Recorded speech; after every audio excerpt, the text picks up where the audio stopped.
रस्मों की जंजीरें।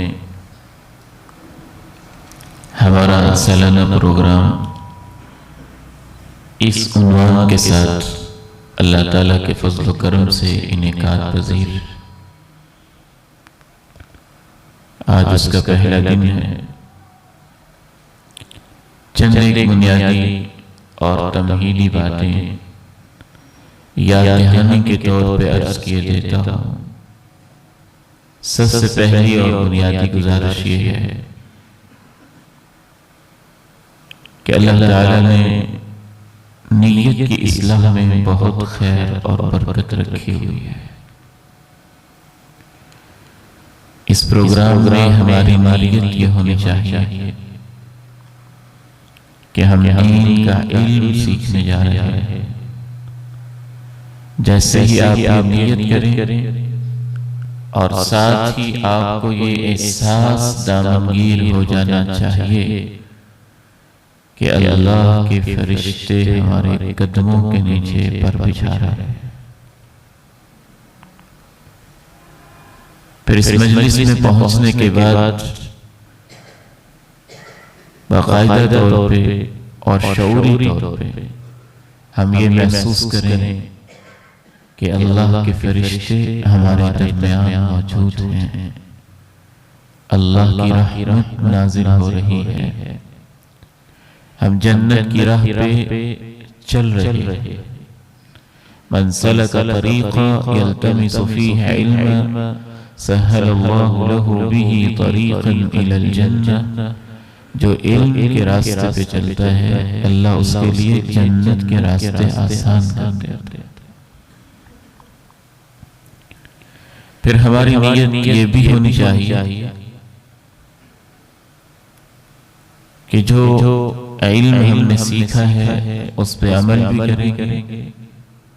और हमारी नीयत ये भी होनी चाहिए कि जिस पे खुद अमल करेंगे उसको आगे फैलाएंगे और दावत भी देंगे।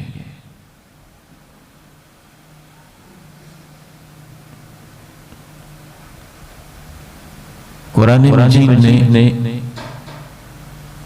रसूलुल्लाह सल्लल्लाहु अलैहि वसल्लम की आमद के जो मकासिद बयान किए हैं उनमें से एक मकसद ये भी बयान किया यज़उ अन्हुम इसरहुम वल अग़लाल अल्लती कानत अलैहिम। मेरा पैगंबर इसलिए आया है कि जो इंसानों के ऊपर नाजायज बोझ है और जो उनके गलों के तोक हैं वो उतार दे। खुसूसन रस्मों की जंजीरों में रस्में बहुत सारी हैं। इब्तिदाई तौर पे हम शादी की रस्मों के ऊपर गुफ्तगू करेंगे। सबसे पहला मसला हमारे माशरे में निकाह और शादी के हवाले से ये हुआ है कि हमने इसकी हकीकत, इसकी रूह, इसकी स्पिरिट और इसके मकसद को नहीं समझा।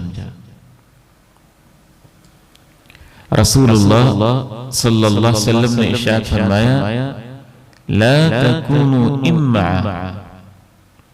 ऐ मेरी उम्मत के लोगों, तुम अंधे न बनना, लाई लग न बनना, मुआशरे के पीछे अंधाधुंध चलने वाले ऐसे न बनना कि तुम कहो इन अहसन अन्नास अहसन्ना व इन असाउ असअना, लोग अच्छा करेंगे तो हम भी अच्छा करेंगे, लोग बुरा करेंगे तो हम भी बुरा करेंगे। आपने फरमाया बल्कि तुम ऐसे बनना कि कहो अगर लोग अच्छा करेंगे तो हम अच्छा करेंगे ही, अगर वो बुरा करेंगे तो हम फिर भी अच्छा ही करेंगे। हमारा मसला इस वक्त ये हुआ है और सबसे बड़ा मसला है वो, मुमकिन है हमारे मुआशरे में वो लोग जिनकी शादी को 40 साल हो चुके हैं, 50 साल हो चुके हैं, 60 साल हो चुके हैं, मुमकिन है उन्होंने अपने एक दो बेटों की शादियां भी कर ली हैं, एक दो बेटियों को रुखसत भी कर लिया है। इसके बावजूद दीन के इल्म से हम इतने नावाकिफ और दूर हैं कि शायद उन 50-60 साल के लोगों को भी नहीं पता कि ईजाब व कबूल क्या होता है। जो शादी की रूह है, जो असल चीज है,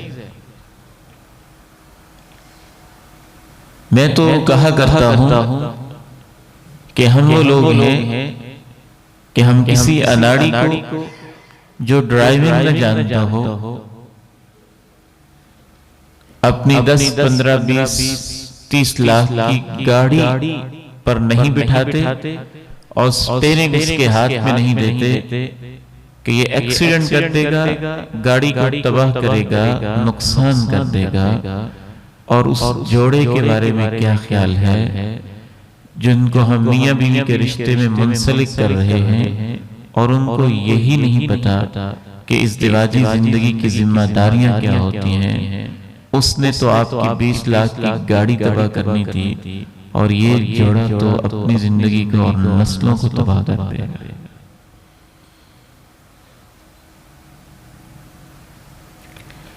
आज के इस पहले प्रोग्राम में हम सिर्फ ये जानने की कोशिश करेंगे कि शादी की हकीकत और उसकी रूह, उसका बुनियादी मकसद क्या है। याद रखिए, शरीयत इस्लामिया में शादी के लिए जो खूबसूरत अल्फाज इस्तेमाल हुए हैं वो उक़दतुन निकाह है। उक़दा गिरा को कहते हैं। निकाह दो चीजों को आपस में शीरो शकर कर देना और जमा कर देने को कहते हैं। एक बच्चे और बच्ची को, खामद और बीवी को जैसे गिरा लगा के दो चीजों को जोड़ देते हैं, उनको आपस में ऐसे जोड़ना कि वो हर सतह पे यकजान हो जाए, एक मकसद रखते हूं, एक विजन रखते हूं और इस दिवाजी जिंदगी की जिम्मेदारियों को कबूल करते हूं। बुनियादी तौर पे तो उक़दतुन निकाह यही है, निकाह की गिरा यही है। रसूलुल्लाह सल्लल्लाहु अलैहि वसल्लम की तालीमात के मुताबिक निकाह के बहुत सारे मकासद में से एक मकसद और सबसे बड़ा मकसद नस्ल इंसानी की बका है।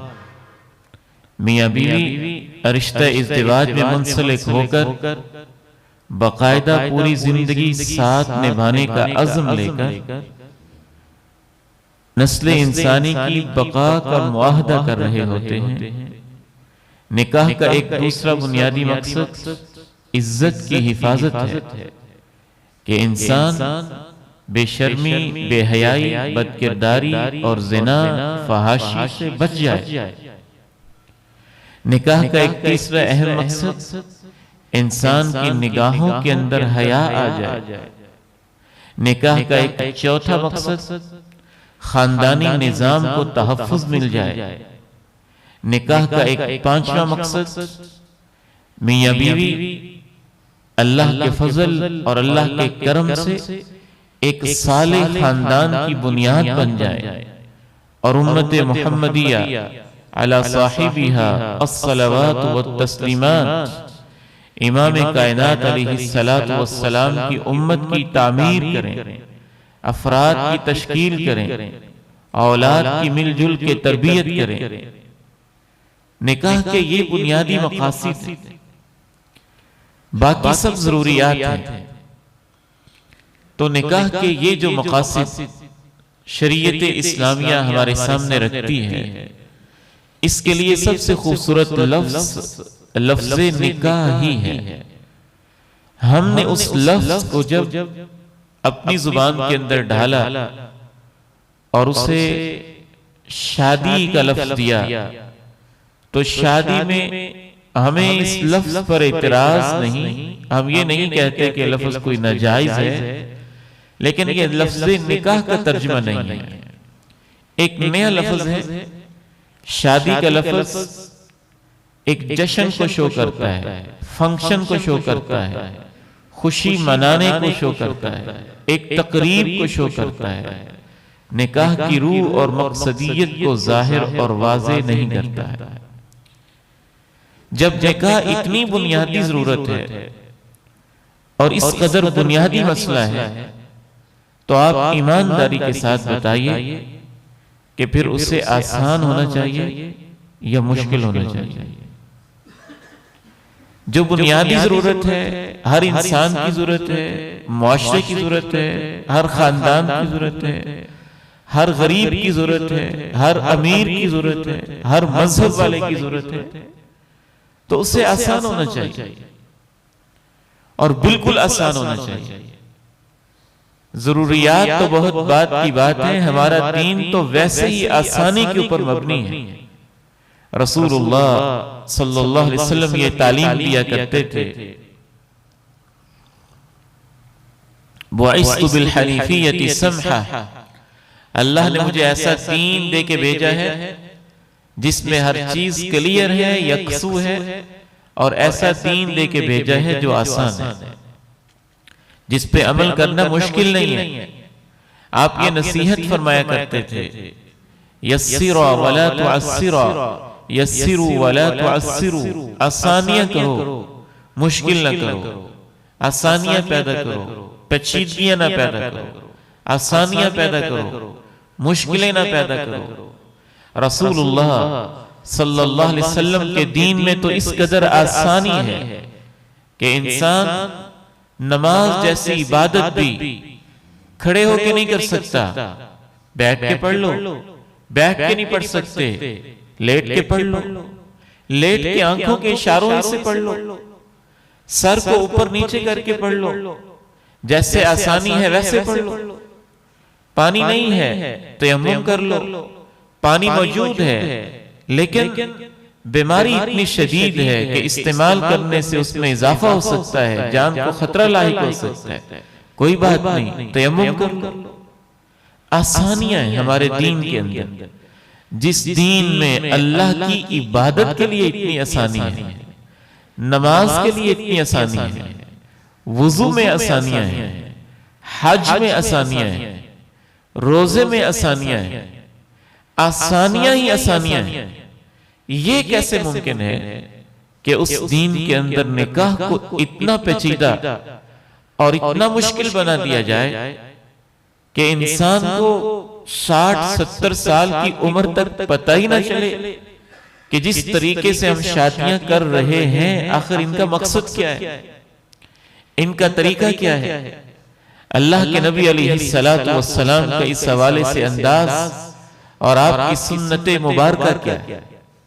दूसरा मसला हमारे साथ ये हुआ है तकरीब शादी के हवाले से कि हमने सिरे से ये जानने की कोशिश ही नहीं की कि इस बारे में अल्लाह के नबी अलैहिस्सलाम का तरीका और आपकी सुन्नत क्या है।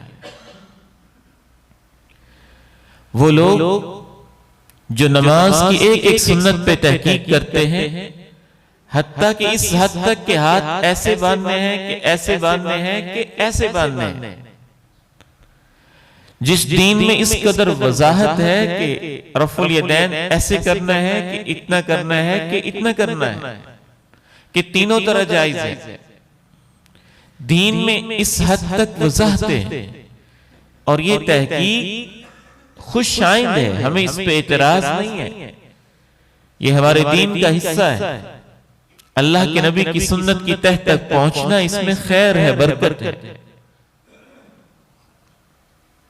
लेकिन एतराज इस चीज के ऊपर है कि वो शख्स जो नमाज के मामले में इतना हसास है, आमीन के मामले में हसास है, रफूल यदैन के मामले में हसास है, इबादत को समझने के बारे में हसास है, शैतान ने उस शख्स के जहन में ये बात डाल दी है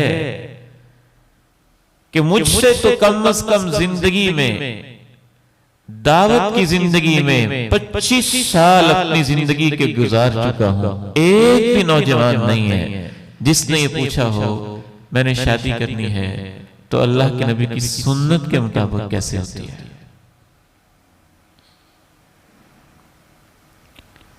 चले वो नौजवान है, एक बाप भी मेरी 25 साल जिंदगी में ऐसा नहीं है जिसने ये कहा कि मैंने अपने बेटे की शादी करनी है तो अल्लाह के नबी की सुन्नत कैसे है। इस बारे में अल्लाह के नबी अलैहिस्सलातु वस्सलाम का तरीक़ाकार क्या है। गोया हमने अपने तौर पर ही ये फर्ज कर लिया कि शादी के मामले में तो सुन्नत को जानने की जरूरत ही नहीं है, जैसे सारे करते हैं हम भी कर लेंगे, जैसे माशरा कर रहा है वैसे हम भी कर लेंगे। गोया के शादी के मामले में अल्लाह मुझे और आपको हिदायत नसीब फरमाए, हमने सुन्नत को बाहर कर दिया। अल्लाह के नबी अलैहिस्सलाम की जिंदगी को, आपके उसवे हसना को एक साइड पे कर दिया। दूसरा बहुत बड़ा मसला हमारे साथ ये हुआ है। हालांकि दीन तो हमें ये कहता था उदखुलू फिस्सिल्मी काफ़ा, पूरे के पूरे दीन में दाखिल हो जाओ। दीन तो हमें ये तालीम देता था लक़द कान लकुम फी रसूलिल्लाहि उस्वतुन हसना लिमन कान यर्जुल्लाह वल यौमल आखिर व ज़करल्लाह कसीरा।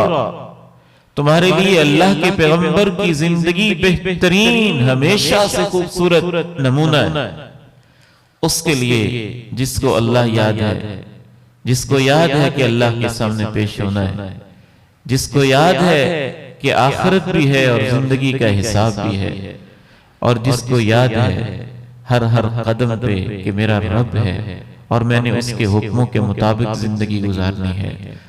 जिसके अंदर ये तीन सिफतें पाई जाती हैं कि उसका अल्लाह पर ईमान हो, आखिरत पर ईमान हो, और जो हर हर कदम पे अल्लाह को याद रखता हो और उसे ही अपना खालिक को मालिक समझता हो, उसके लिए तो अल्लाह के नबी की पूरी जिंदगी उसवे हसना है। बयान ही ऐसे ही जैसे बाकी मामलात में हमने आपको फॉलो करना है, तो शादी निकाह के मामलात में भी अल्लाह के नबी अलैहिस्सलातु वस्सलाम को फॉलो करना। तीसरा मसला ये हुआ है शादी की तकरीब के हवाले से कि हमारी कई नस्लें हिंदुओं के साथ रही, हमारी जुबान एक जैसी रही है, हमारा कल्चर, जोग्राफियाई हदें, मेलजोल, उठना बैठना, सकाफती ताल्लुकात, तहजीबी मामलात, तमद्दुनी सिलसिले, तालीम व ताल्लुम, मिलना मिलाना, कारोबार और बिजनेस हिंदुओं के साथ रहा। तो बहुत सारी वो चीजें हमारी शादी के अंदर लाशऊरी तौर पर वो आ गई हैं जो असल में हिंदुआना कल्चर था, इस्लामी कल्चर नहीं था, इस्लामी तहजीब नहीं थी। सिर्फ शादी में ही नहीं, गमी के अंदर, गमी के अंदर हजरत मौलाना उबैदुल्लाह सिंधी रहमहुल्लाह बहुत बड़े आलिम गुजरे। हिंदू सकाफत, हिंदू तहजीब को बहुत अच्छी तरह जानते थे। वो अपनी किताब के अंदर बाकायदा तौर पर ये बात लिखते हैं कि हिंदुओं के यहां जैसे हमारे यहां शादी के 2 गवाह होते हैं, हिंदुओं के यहां ये अजीब रस्म थी कि वो तो हर चीज को पूछते थे और जिन चीजों को पूछते थे उनके अंदर आग भी थी। आग को भी अपना वो एक देवता ही समझते थे। तो शादी में बाकायदा उनका हिंदुआना तसव्वुर था कि दूल्हा दुल्हन को निकाह और शादी के मौके पे इनको आपस में इज़्दिवाजी जिंदगी में जोड़ते हुए हम आग के देवता को इस शादी का गवाह बनाते हैं। उस मकसद के लिए वो मोमबत्तियां जलाते थे और लाइनें बना के पकड़ के दुल्हन दूल्हा के चक्कर लगाते थे और हर एक के हाथ में मोमबत्ती होती थी। वो आग के देवता को इस शादी का गवाह बना रहे होते थे। उस रस्म को अब आप जोड़ें, हमारे यहां आज भी किस अंदाज से मेहंदी की रस्म हो रही है और कैसे मोमबत्तियां जलाई जाती हैं और कैसे हर एक के हाथ में एक प्लेट होती है और मोमबत्ती को रोशन किया जाता है। तो आपको पता चलेगा कौन कौन सी चीजें हमने कहां कहां से ली हुई है। तो तीसरा मसला हमारे साथ ये हुआ कि हमारी शादी की तकरीब में बस हिंदुओं के साथ मेलजोल की वजह से बहुत सारी चीजें ऐसी शामिल हो गईं जो असल में हिंदुआना कल्चर था। चाहिए तो ये था जब हमारे आबा व अजदाद मुसलमान हुए थे तो हम उनसे सीखते, उलमा से पूछते कि अब हमने कलमा पढ़ लिया है तो हमारी शादी मुसलमानों वाली कैसी होगी और ये इस्लामी कैसे होगी और ये अल्लाह के पैगंबर अलैहिस्सलातु वस्सलाम की सुन्नत के मुताबिक कैसे होगी। चौथा मसला हमारी शादियों के अंदर ये हुआ जिस वजह से वो गैर इस्लामी होती गई बल्कि अल्लाह के साथ बगावत वाली होती गई कि जब हिंदुओं से हमारी जान छूटी तो फिर अंग्रेज हमारे हुक्मरान बने, हम उनकी गुलामी में आए। मगरबी तहजीब, इसकी चकाचौंध, इसकी फहाशी बेहयाई और इसका सरमायादाराना निजाम, इसने हमें जकड़ लिया। तो बहुत सारी रस्में फिर हमारी शादी में अंग्रेजों की नकाली में, मगरबी तहजीब की नकाली में, खुसूसन वो रस्में जो बेहयाई के ऊपर मबनी है वो हमने मगरबी तहजीब से ले ली और अंग्रेजों की नकाली के अंदर हम उनको लेते गए। और पांचवा मसला हमारे साथ शादी को बजाय इसके कि एक ईमान का हिस्सा समझा जाए बल्कि उसे ईमान की बगावत बनाने में पांचवें जिस चीज ने किरदार अदा किया वो तकलीद आबा, कि हमने शादी के मामले में पैगंबर की सुन्नत की बजाय कि बस हमारे खानदान में ऐसे होता है तो हम ऐसे करें, फलां की भी ऐसे हुई थी, फलां ने भी ऐसे किया था, फलां ने भी ऐसे किया था, फलां ने भी ऐसे किया था। इस हवाले से एक छठा फैक्टर हमारी शादियों का दीन से दूर होना और पैगंबर की सुन्नत से बगावत पर मबनी होने में जो शामिल हुआ वो इंतहाई खतरनाक है और वो था फख्र, मुबाहात, रियाकारी, तसन्नो, तकल्लुफ, बनावट। और ज्यादातर ये फैक्टर है हमारे यहां जो अक्सर रस्में पाई जाती हैं, अगर उनको गौर से देखा जाए या उसमें अपने आप को ऊंचा दिखाना मकसद है या माल की नुमाइश मकसद है या दूसरों की जेब पे हाथ डालना मकसद है और दूसरों से माल बटोरना मकसद है, अपनी तिजोरियां भरना मकसद है, या अपने माल की नुमाइश करना मकसद है? अगर आपको पूरी तरह क्लियर नहीं है, सिर्फ एक छोटी सी मिसाल देता हूं। अभी 2 दिन पहले की बात है, मैं एक सफर से वापस आ रहा था और रास्ते में एक बारात जा रही थी। वीडियो बन रही है, कारों की एक लंबी लाइन लगी हुई है और साइड वाले शीशों के ऊपर बैठ के नौजवान और जिनके पास दूसरी गाड़ियां हैं जिसके सेंटर से दरवाजा उठ सकता है, तो वो उससे अपना मुंह बाहर निकाल के 10-10 रुपए की, 20-20 रुपए की दस्तियां हाथ में पकड़ के वो यूं फेंके जा रहे हैं। और जहां ज्यादा आबादी आती है, चौक में खड़े होकर फेंक रहे हैं। गाड़ियां चल रही हैं, रास्ता ब्लॉक हो रहा है। ये खतरा भी मौजूद है कि कोई बच्चा ही नीचे ना आ जाए, किसी का नुकसान ही ना हो जाए। लेकिन दौलत की ये नुमाइश मुसलसल जारी। अगर सदका मकसद होता, खैरात करना मकसद होता, अल्लाह को राजी करना मकसद होता, गरीब लोगों की हमदर्दी मकसद होता, बच्चों के साथ खैरखाई मकसद होता, तो मैं नहीं कहता, आप अपने दिल पे हाथ रख के अपने ज़मीर से पूछें, क्या उसके लिए ऐसे नुमाइश होती? क्या उसका ये तरीका होता? क्या उसका ये अंदाज होता? क्या उसके लिए ये पैटर्न होता? तो बहरहाल मेरे इल्म के मुताबिक ये 6 किस्म के बुनियादी फैक्टर थे जिन्होंने हमारी शादियों को न सिर्फ ये कि ईमान का हिस्सा न रहने दिया, बल्कि ईमान से बगावत बना दिया। अल्लाह और अल्लाह के रसूल की नाफरमानी का एक खतरनाक तरीन मजमुआ बना दिया। एक 7वां और आखिरी फैक्टर यह हुआ कि बजाय इसके कि उस मौके के ऊपर किसी की नसीहत को कबूल किया जाए, हमने उस पर चुप साधी गूंगे शैतान बने और आहिस्ता आहिस्ता ये शादियों का दौलत परस्ताना, हिंदुआना, मजूसियाना, काफिराना और मगरबी तहजीब की गुलामी और मरूबियत पे मबनी मिला जुला ये कल्चर इतना आम हो गया कि हमने उसे एक स्टेटस सिंबल समझ लिया,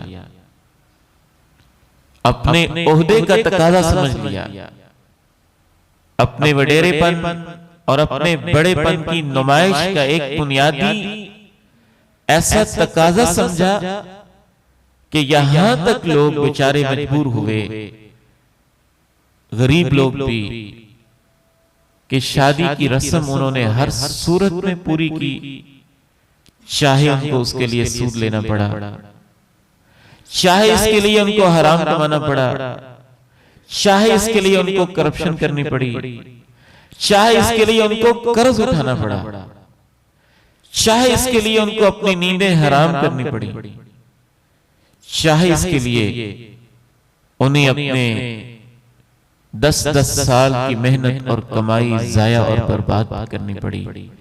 लेकिन ये जंजीरें पांव के साथ ऐसी बंधी कि वो लंगड़ाते रहे, जंजीर को ना खोला, वो खड़े रहे, जंजीर को ना तोड़ा, वो कदम कदम पे गिरते रहे, लेकिन ये ना सोचा कि मसला क्या है, कि ये 7 जंजीरें मेरे पांव से बंधी हुई हैं, मैं इनको तोड़ूं, इनको खोल दूं, इनको पांव से उतारूं और हल्का फुल्का होकर जरा काम करूं।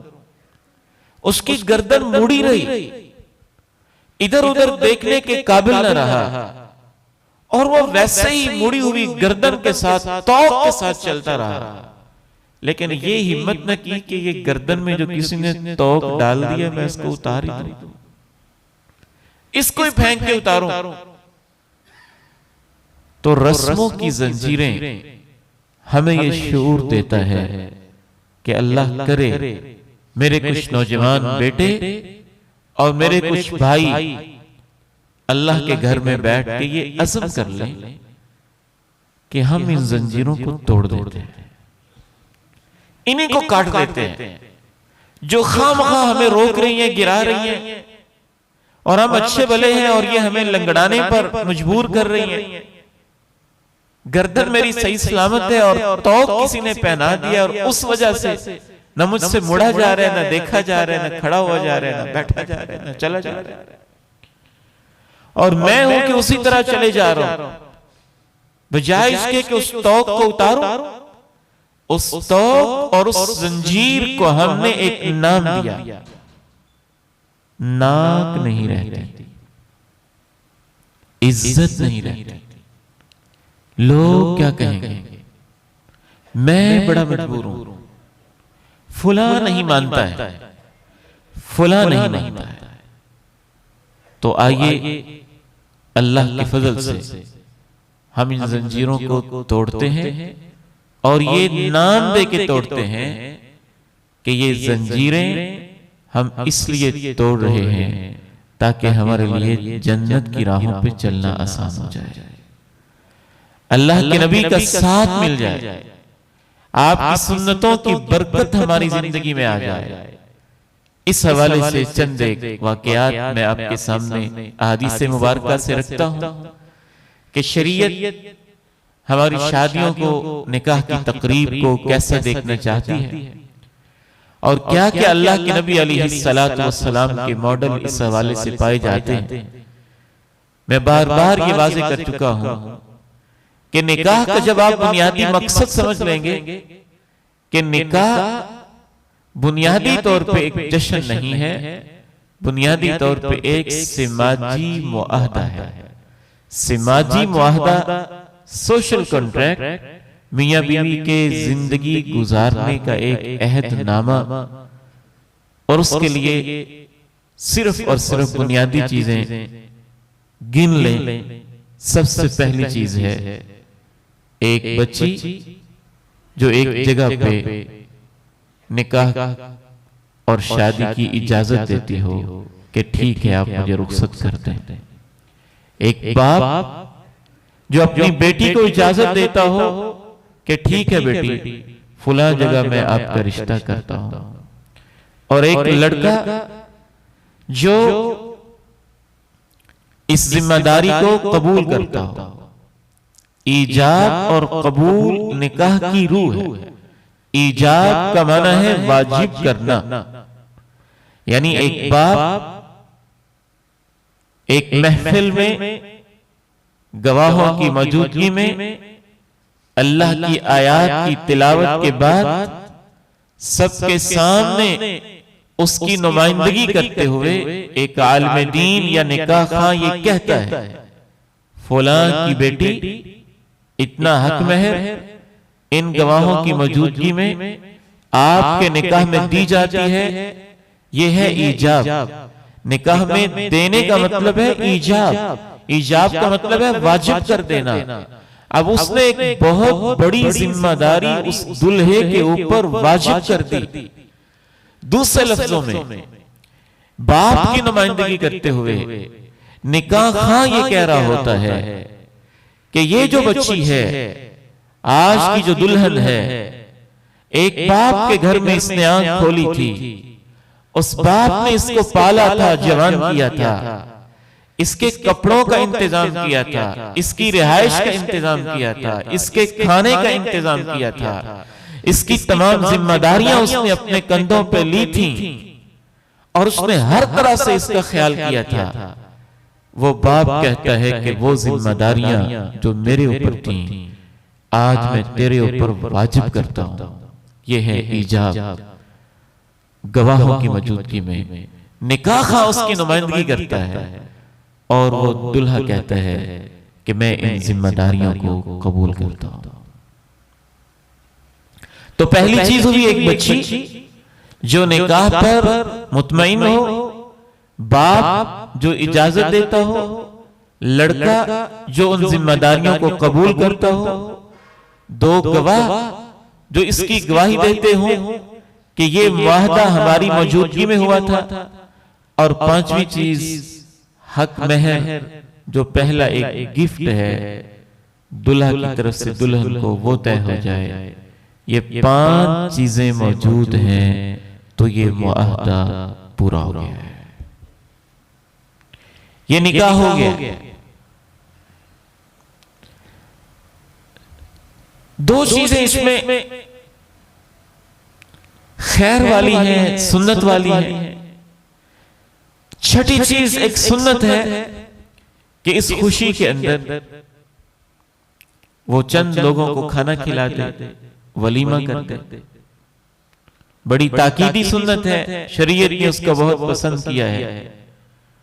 और एक 7वीं चीज है, इस खुशी के मौका पर अगर वो खुशी के लिए शरीयत की हुदूद में रहते हुए मुख्तसर कोई ऐसी तकरीब करते हैं जिससे खुशी का इजहार भी होता है, मुआशरे को पता भी चलता है कि फुला घर की बेटी फुला जगह रुखसत हो चुकी है, ऐलान निकाह, तो अच्छी बात है, खुशाइंद है, मुस्तहब है, एक पसंदीदा चीज है। ये वो रूह है जो शादी के अंदर पाई जाती है और जो इस मकसद को पूरा करती है।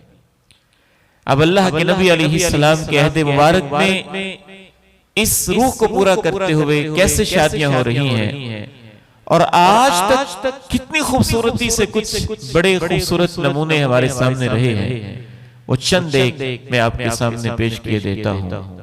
हजरत सहल बिन सअद रज़ी अल्लाह तआला अन्हु सही बुखारी के अंदर बयान करते हैं, 5132 हदीस नंबर है, कुन्ना जुलूसन इंद नबी सल्लल्लाहु अलैहि वसल्लम, हम अल्लाह के प्यारे नबी अलैहिस्सलाम की मजलिस में बैठे हुए थे और एक बेटी आती है, तारिज़ु नफ्सहा अलैहि, वो अल्लाह के नबी अलैहिस्सलातु वस्सलाम के सामने अपने आप को पेश करती है।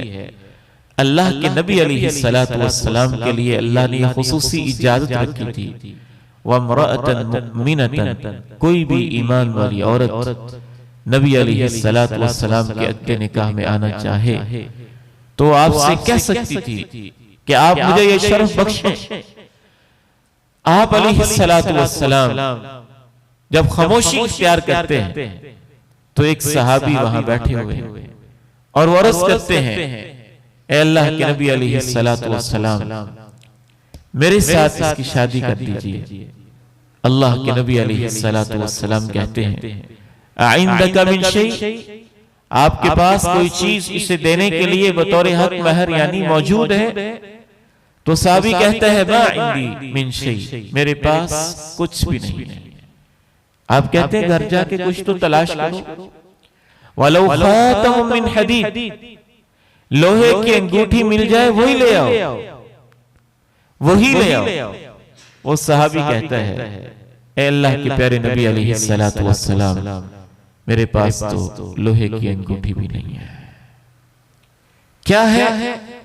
अशुक्कु बुर्दती हाज़ी फअतीहा अम निस्फा, ये चादर है जो मैंने पहनी हुई है, जरूरी हक महर इसको देना है, तो मैं इतना कर सकता हूं कि ये चादर को मैं फाड़ देता हूं और इसके 2 हिस्से कर देता हूं, आधी मैं रख लेता हूं, आधी इसको दे देता हूं।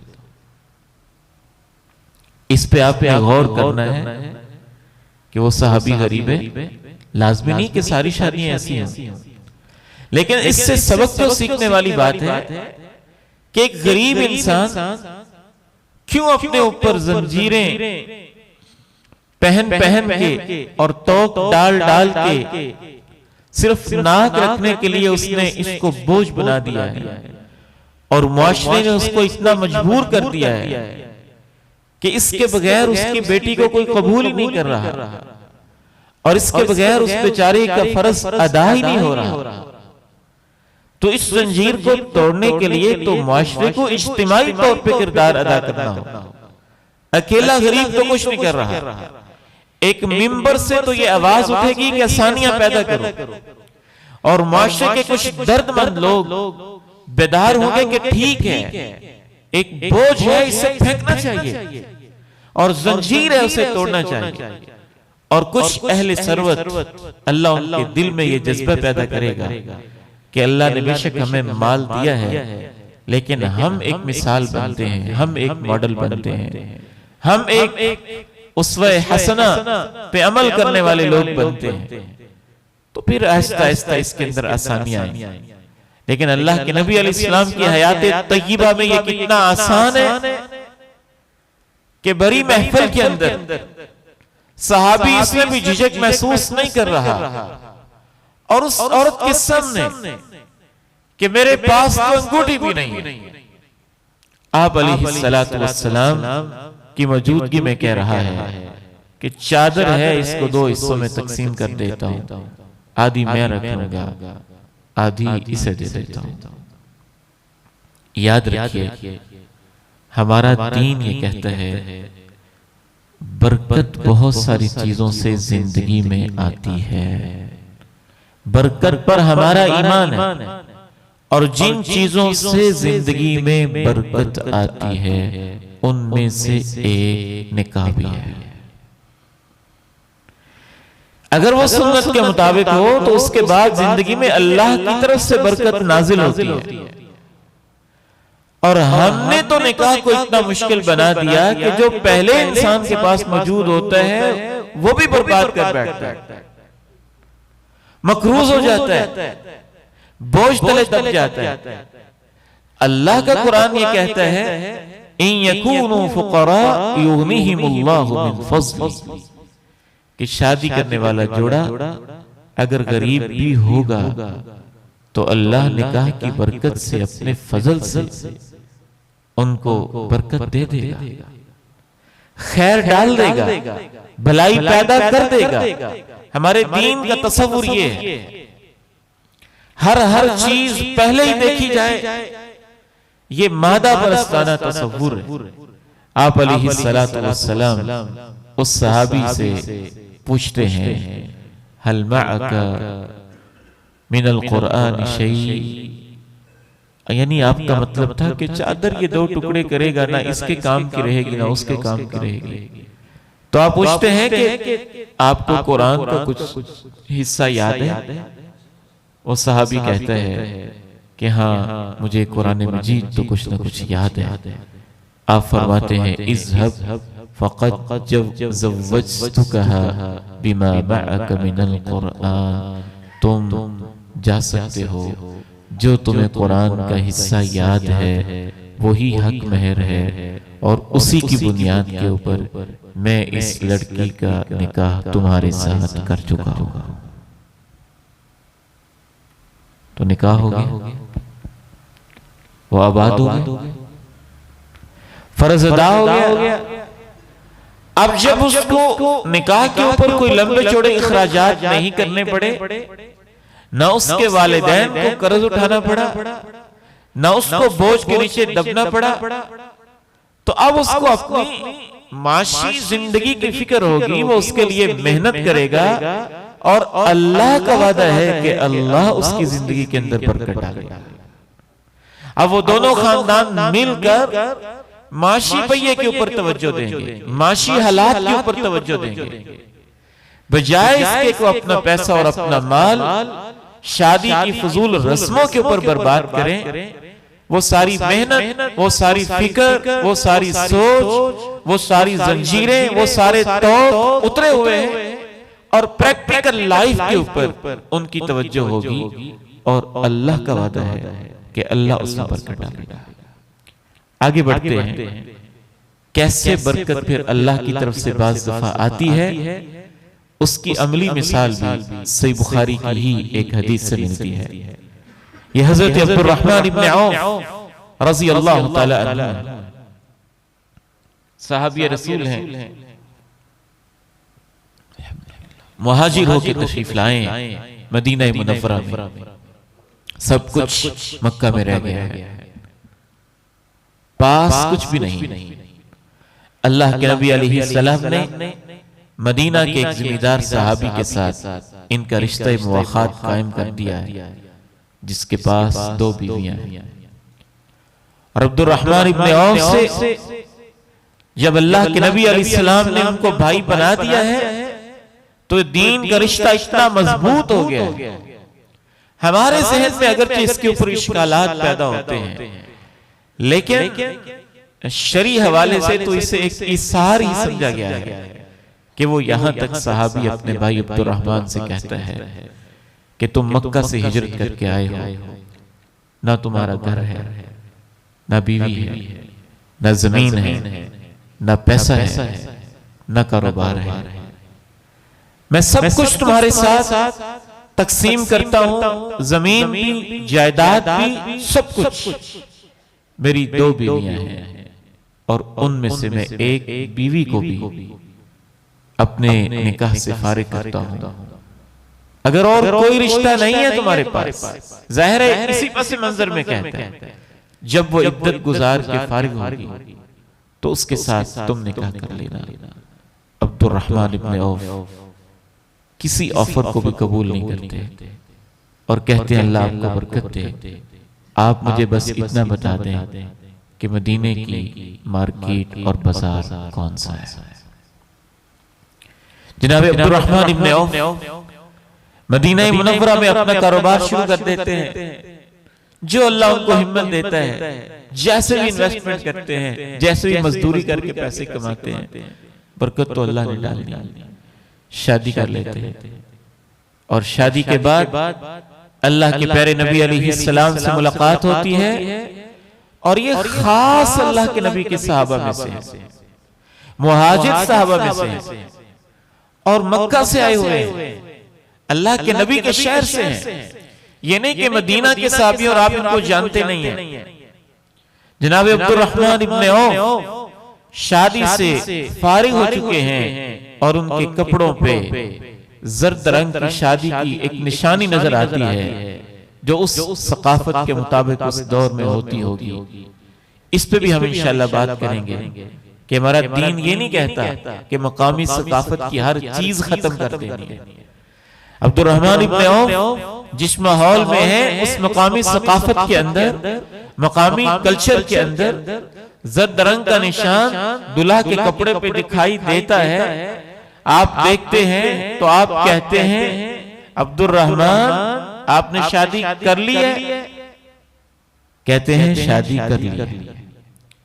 आप फरमाते हैं कम सुक्त इलैहा, अपनी दुल्हन को तुमने क्या हक मेहर दिया है?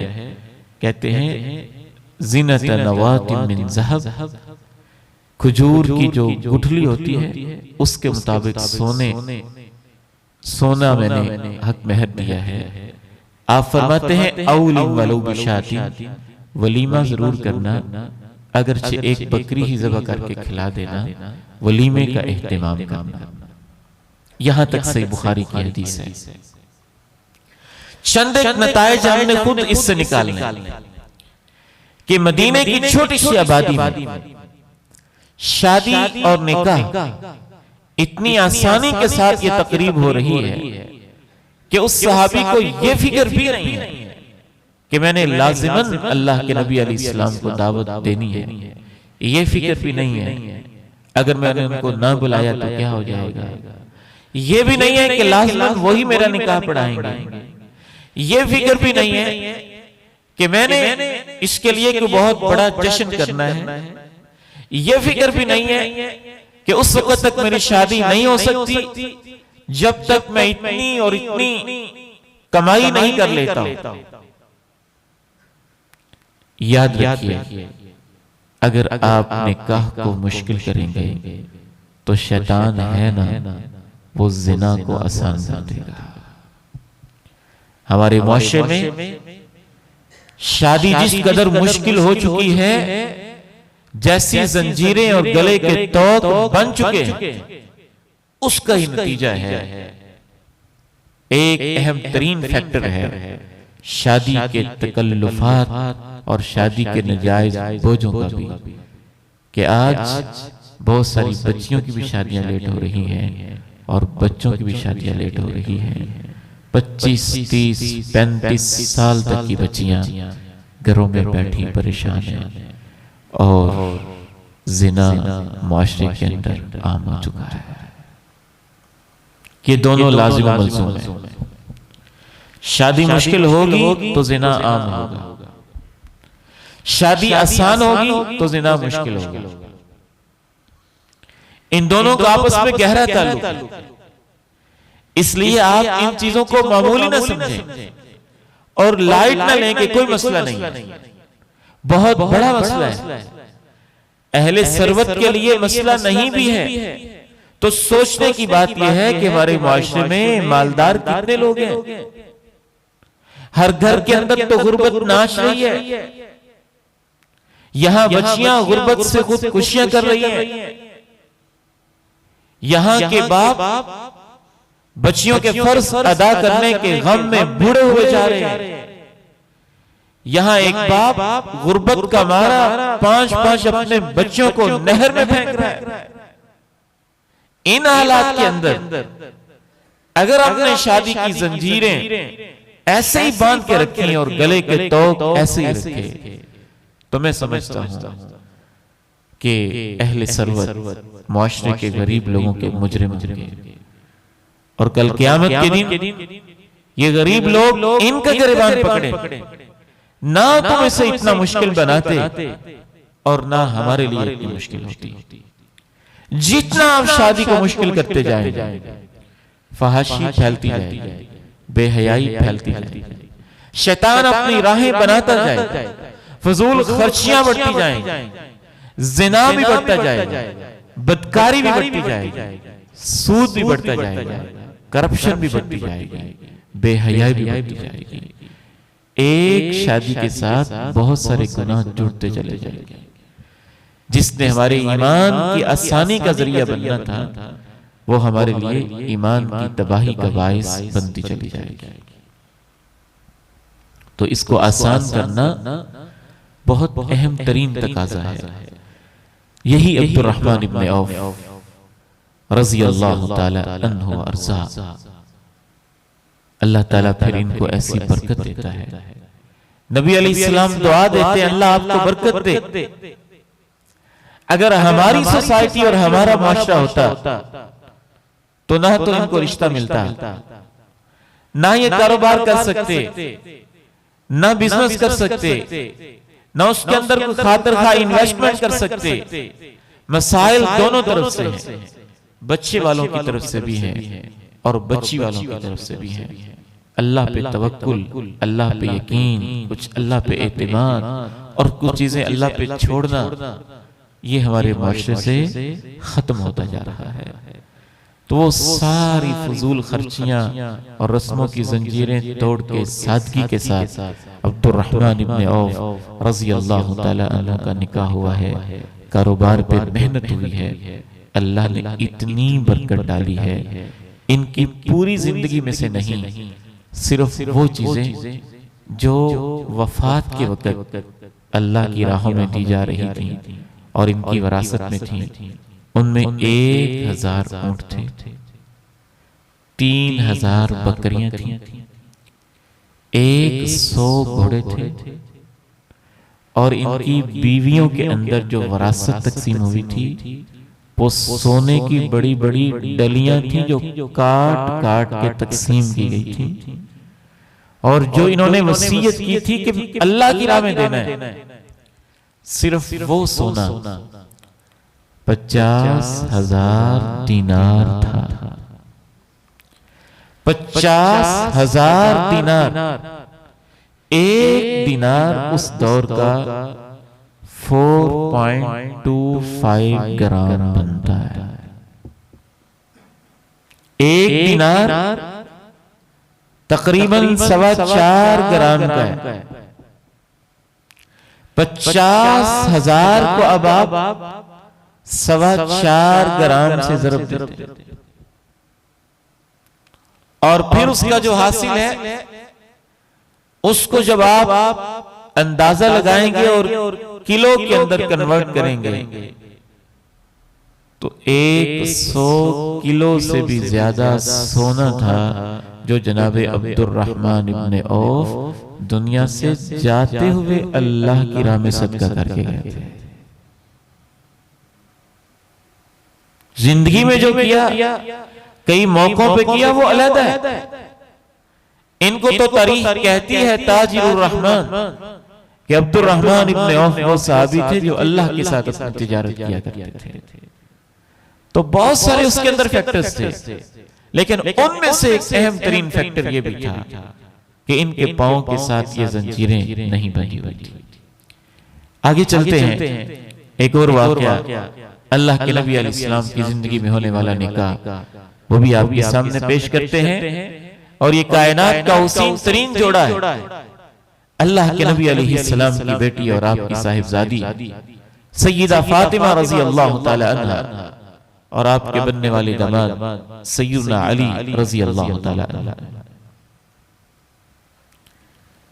जनाब अली रज़ी अल्लाह तआला अन्हा, इनका वाकया मुस्नद अहमद के अंदर मौजूद है। फरमाते हैं कि जब सय्यदा फातिमा रज़ी अल्लाह तआला अन्हा के साथ मेरा निकाह हुआ तो आप अलैहिस्सलाम ने फरमाया, अली फातिमा को हक महर में कुछ दो। मैंने कहा अल्लाह के नबी अलैहिस्सलाम मेरे पास तो कुछ भी नहीं है। फरमाया दिरुकल हुतमिया, तुम्हारी वो जीरा जो हुतमी जीरा है वो मौजूद है। कहा जी वो मौजूद है, और वो 400 दिरहम की थी। दिरहम चांदी के सिक्के होते थे और ये मामूली कीमत बनती है, बहुत ज्यादा नहीं बनती।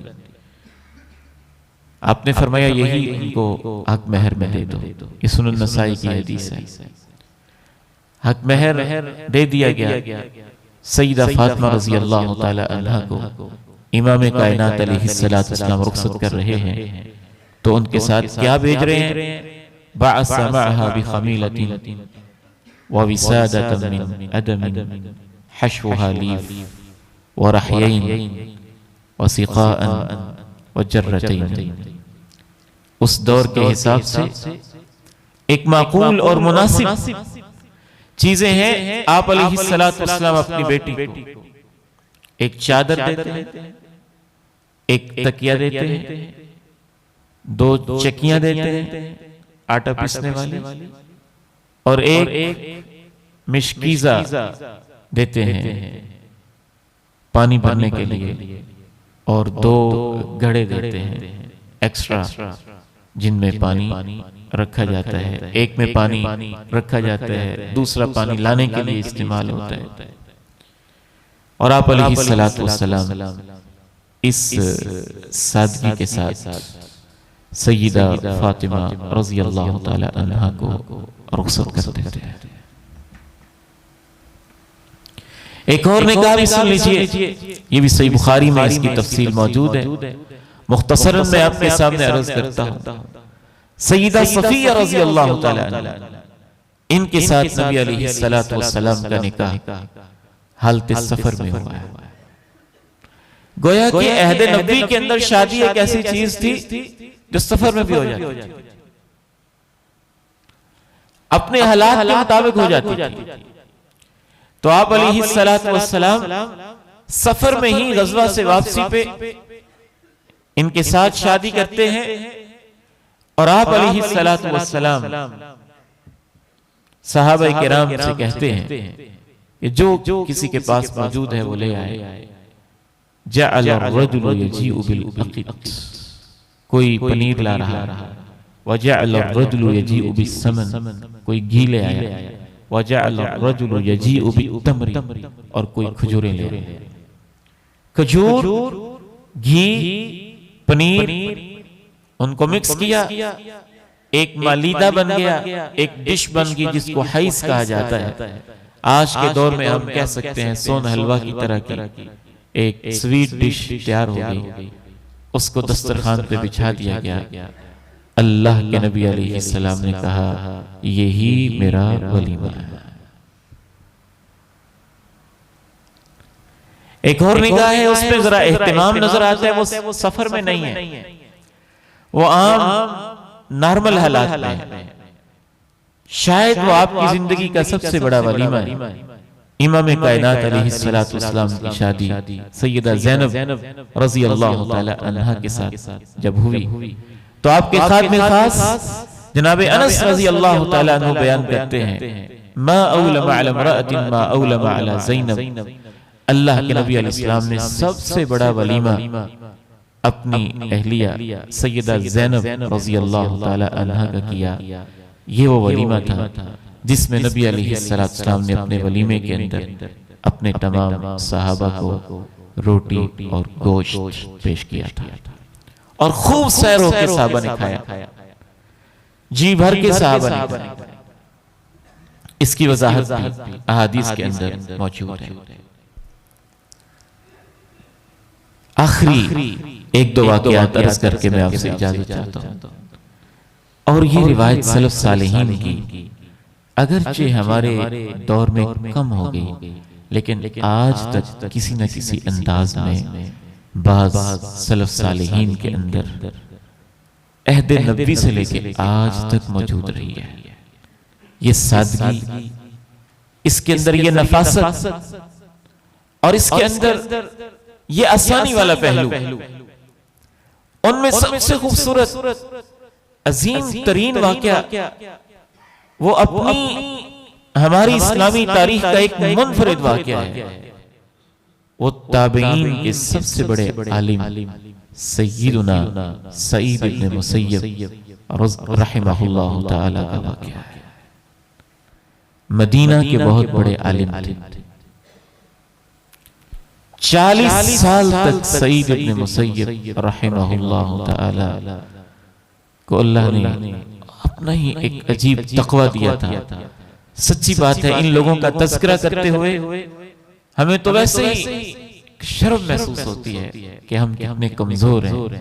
सईद इब्न मुसय्यब रहमहुल्लाह ताला को अल्लाह ने इतना अजीम मकाम दिया और पूरे मदीने में इतनी इज्जत दी कि वक़्त का जो सबसे बड़ा बादशाह था और खलीफा था उम्मी अब्दुल मलिक बिन मरवान, उसने इनके घर में पैगाम भेजा था कि आपकी बेटी मैं अपनी बहू बनाना चाहता हूँ अपने शहजादे वलीद के लिए।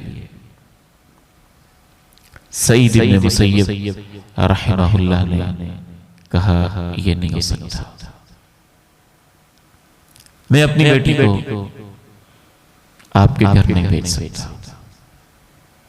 कोई वजह होगी, उनको इतराज होगा, क्योंकि उनकी निगाह न मनसब पे थी, न दौलत पे थी, न ओहदे पे थी। हत्ता के बाद तारीखी रिवायात ये भी बताती हैं कि उस जालिम शख्स ने इस इनकार की वजह से इमाम सईद इब्न मुसय्यब रहमहुल्लाह को सजा भी दी और तशद्दुद भी किया।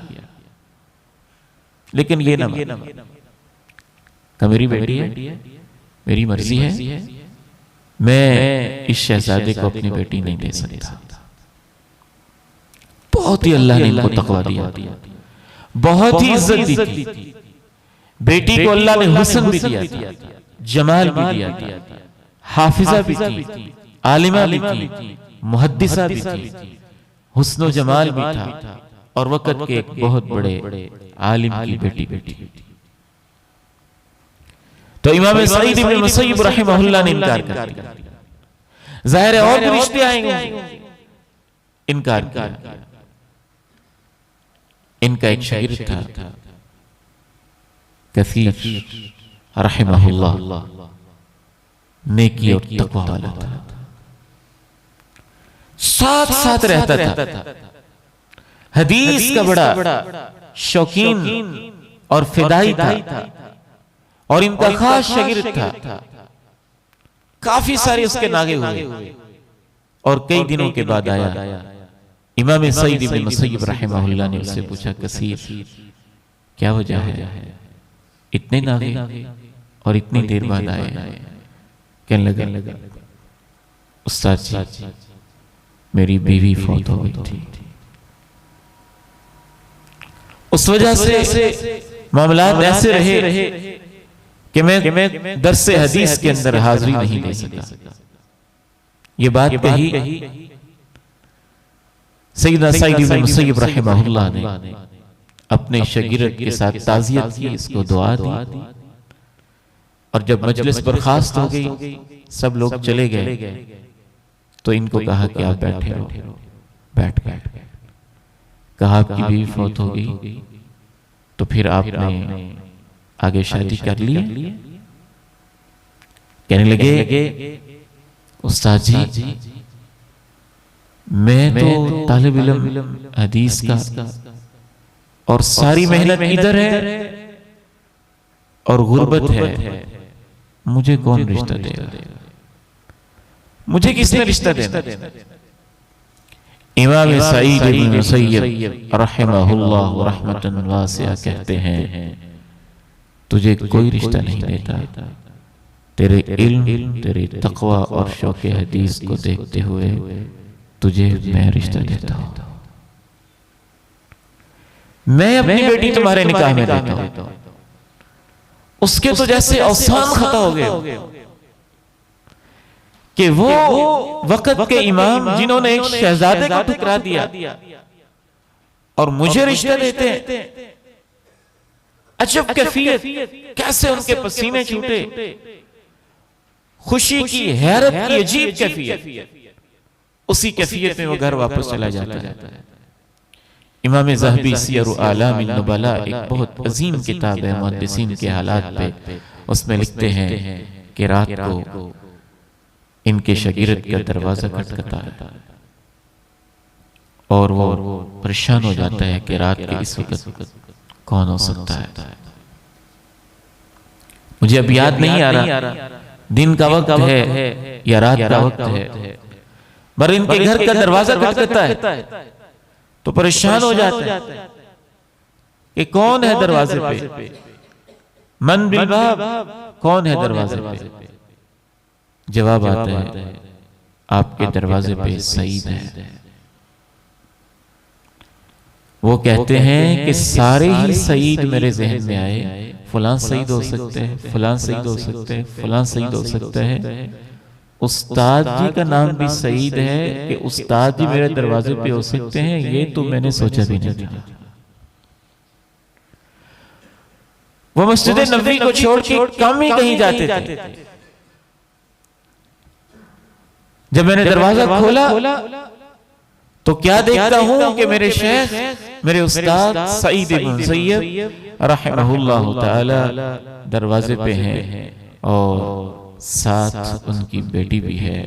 और कहते हैं मैंने कहा तुम अकेले हो गए, परेशान हो गए और गम में हो गए, और अजब तुम्हारी कैफियत होगी, तुम तो इल्म हासिल करने वाले तालिब इल्म हो। मैंने सोचा तुम्हें क्या तकलीफ देनी है, मैं खुद ही अपनी बेटी को तुम्हारे पग में ले आया। चले गए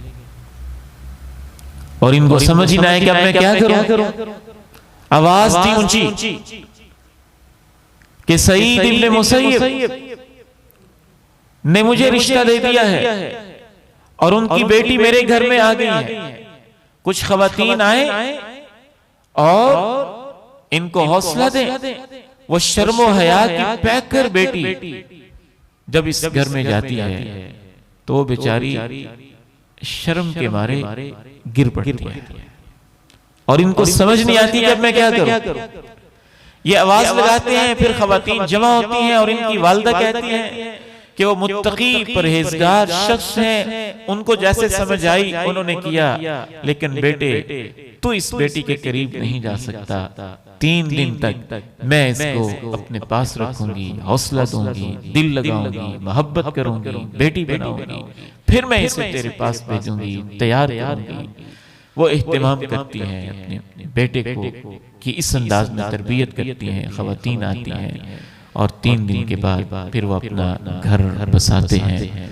और ये इमाम कसीर रहमहुल्लाह बयान करते हैं, इब्न वदा रहमहुल्लाह बयान करते हैं कि मैं फिर कुछ देर के बाद जब अपने शेख की मजलिस में वापस गया तो आपने पूछा आप लोग खैरियत से हैं, आप ठीक हैं? मैंने कहा अल्हम्दुलिल्लाह हम ऐसी कैफियत में हैं जिससे हर खैर खा खुश होता है और हर दुश्मन को तकलीफ होती है, तो आप चंद हजार मेरे हाथ में देते हैं कि तुम मेरे गरीब शागिर्द हो, तुम्हारे घर के इंतजामात के लिए ये भी मेरी तरफ से तोहफा रख लो।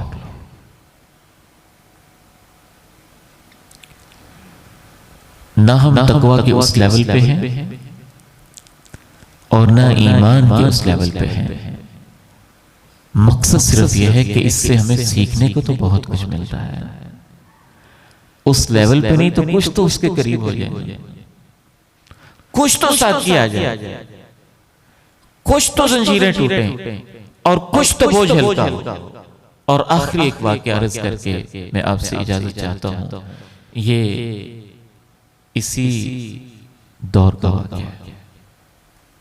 हज़रत मौलाना अब्दुल्ला बहावलपुरी रहमहुल्लाह रहमतन वासिया बहावलपुर कॉलेज के प्रोफेसर थे और अल्लाह ने उनको कमाल तकवा दिया था। गुज़श्ता दिनों बहावलपुर में दरस कुरान था और वहां के साथियों ने इनके ऐसे ऐसे ईमान अफरोज वाक़यात सुनाए कि इंसान हैरान रह जाता है। हज़रत अब्दुल्ला बहावलपुरी रहमहुल्लाह रहमतन वासिया किसी अजीम मिशन और सफर पे जा रहे और जिस दिन जाना था उसी दिन इनका भांजा मिलने आ गया। अब भांजा मिलने आया तो ये परेशान हो गए कि बेटे मैंने तो सफर पे जाना था, अब तुम्हारी कजन जवान है, मैं उनके पास अगर तुम्हें छोड़ता हूं तो तुम गैर महरम हो, घर में और कोई है नहीं, और अगर मैं तुम्हें वापस भेजता हूं तो ये वैसे ही सिला रहमी के खिलाफ है कि इतनी दूर से तुम मिलने आए। इस परेशानी का हल हजरत हाफिज अब्दुल्ला बहावलपुरी रहमहुल्लाह जो हमें कुछ उलमा ने बताया उसके मुताबिक ये निकालते हैं। कहते हैं बेटे मैं सफर को भी पेंडिंग नहीं कर सकता, तुम मेरे भांजे भी हो, अजीज भी हो, तुम्हारी नेकी और तकवा मुझे इस पे खुशी भी है, इत्मीनान भी है, तुम मेरे घर भी आए हो, मैं अभी मौके पर ही अपनी बेटी के साथ तुम्हारा निकाह कर रहा हूँ, निकाह कर देते हैं और कहते हैं तुम यहाँ रहो, इसके महरम बन गए हो और मैं सफर पे जा रहा हूँ। ऐसी सादगी भी दुनिया ने देखी और ये तो कल की बात है।